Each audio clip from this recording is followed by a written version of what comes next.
کې ناستو یو صحابي ورله راغی وی حضور وی زما د پاره زما د مور پلار دا څه شی دی خبره پیښ وی زما د پاره د مور پلار دا څه شی دی رسول الله مبارک تو فرمایل وهما جنتان وی دا ستا د پاره سری دا مور پلار ستا د پاره سری یا جنت دی او یا سری الناری یا ستا د پاره سری جهنم خبره پیښ وی اوس کو ته حضور علیہ السلام مثال دا وی چې مور پلار ستا دادی چې ته پیدا اوس ته خدمت کړې دی او دادی پلان کې ډنګري نو هغه سړی به بیا صحابي به وی چیرې دا ډېر لوی قصه ده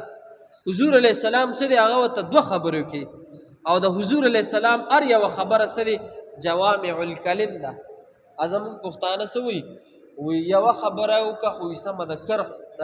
د کانی کرخوا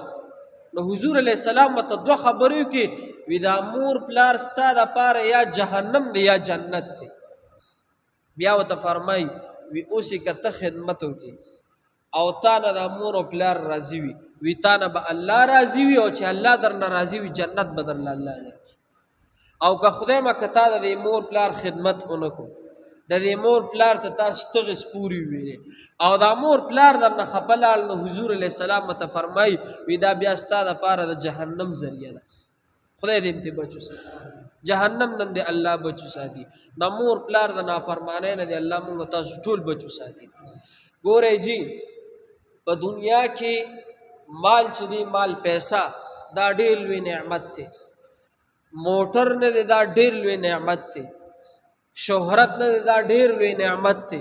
جیدادونه پلاټونه کاروبارونه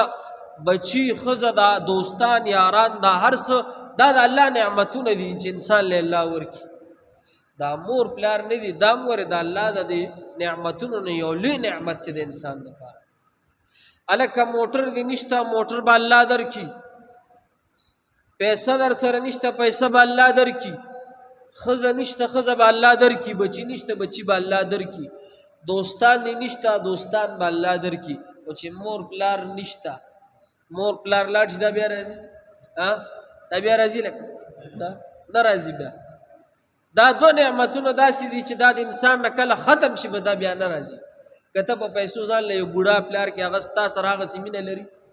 که ته په پیسو ځان له یو بوډۍ مور کې ته یو شل ځله وي چې ته زما مور یې تا سره د آی حقیقي مور مینه لري نه تا سره د آی حقیقي پلار مینه لري نه نو دا